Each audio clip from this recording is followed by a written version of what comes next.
7 অবৈধ বাংলাদেশি নাগরিক আটক। আগরতলায় সীমান্ত সুরক্ষা নিয়ে প্রশ্ন জনমনে।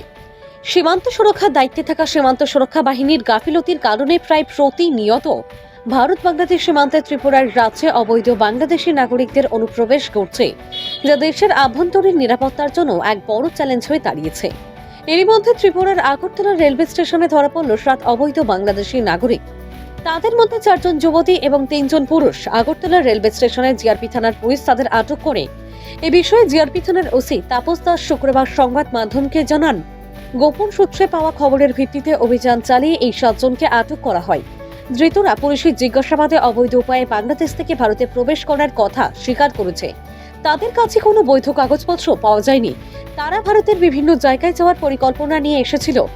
আটক 7 জনের নাম যথাক্রমে ইব্রাহিম হোসাইন, বয়স 24, বাড়ি খুলনা জেলায়; শফিকুল ইসলাম, বয়স 32, বাড়ি সাতক্ষীরা জেলায়; সেলিনা বেগম, বয়স 22, তার সঙ্গে শামীম রেজা নামে 5 বছরের একটি ছেলেও রয়েছে। বাড়ি সাতক্ষীরা জেলায় শিমুল হোসেন, বয়স 28, বাড়ি সাতক্ষীরা জেলায়; নূর নাহার ঝুমা, বয়স 23, বাড়ি পাবনা জেলায়; তসলিমা কানুম, বয়স 24, বাড়ি নারাইল এবং মিনি খাতুন, বয়স 19, তার বাড়ি খুলনা জেলায়। এদের বিরুদ্ধে একটি মামলা গ্রহণ করা হয়েছে। তাদেরকে আদালতে পাঠিয়ে পুলিশ রিমান্ডের আবেদন জানানো হবে বলেও জানিয়েছেন ওসি। তিনি আরও জানান, গত 2 মাসে শুধুমাত্র আগরতলা রেলওয়ে স্টেশন থেকে শতাধিক অবৈধ বাংলাদেশি অনুপ্রবেশকারীদের আটক করা হয়েছে। ভানুচন্দ্রের রিপোর্ট, আসাম প্রাইম নেটওয়ার্ক।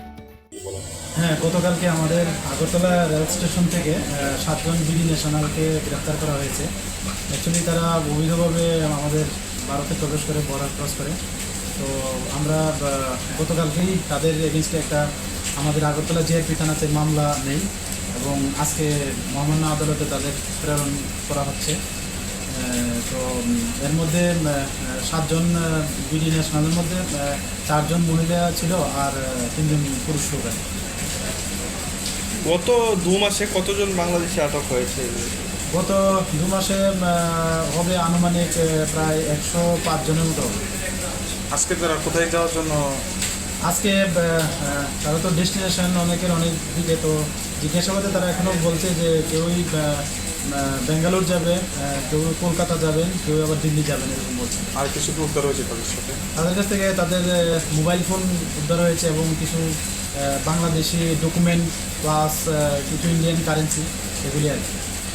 আজকে কি ধারায় মামলা নেওয়া হয়েছে এবং কোথায় পাঠানো হয়েছে? আজকে তো আমাদের আগরতলা মহামান্য আদালতে প্রেরণ করা হয়েছে। আর আমাদের যে নতুন বিএনএস অ্যাক্ট আছে 2023, তো ওই ধারা এবং ফরেনার অ্যাক্ট আছে এবং আইপিপি অ্যাক্টও আছে।